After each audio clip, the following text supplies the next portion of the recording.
I've just come from a conference sponsored by Christian Aid on the human rights impact of tax and fiscal policy.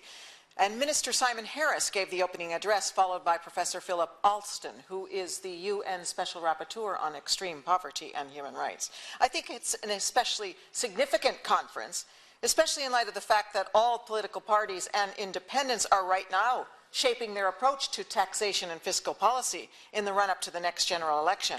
But, Leader, I wonder how many of the manifestos being drawn up shortly will include a section on human rights and the explicit link between human rights and taxation policy, as emphasized at length by Professor Alston.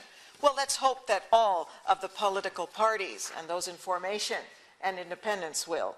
But, Leader, I want to call for a debate with Minister Simon Harris, the Minister of State at the Department of Finance, on the human rights impact of tax and fiscal policy.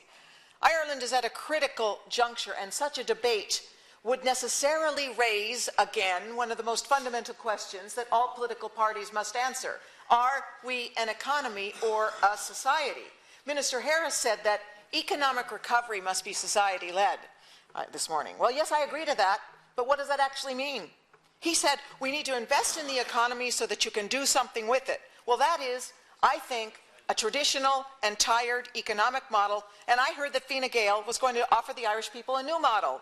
What's a new model?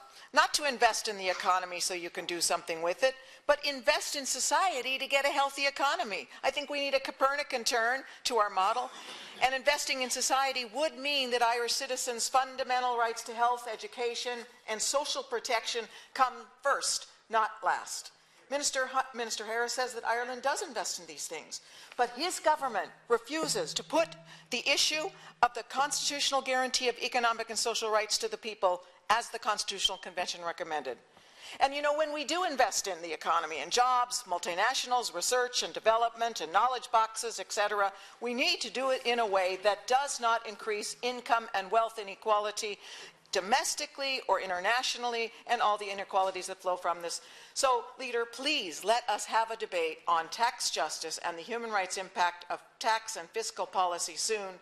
And within this debate, let us hear from the government why it will not put the question of guaranteeing the economic and social rights of its citizens to the citizens to decide.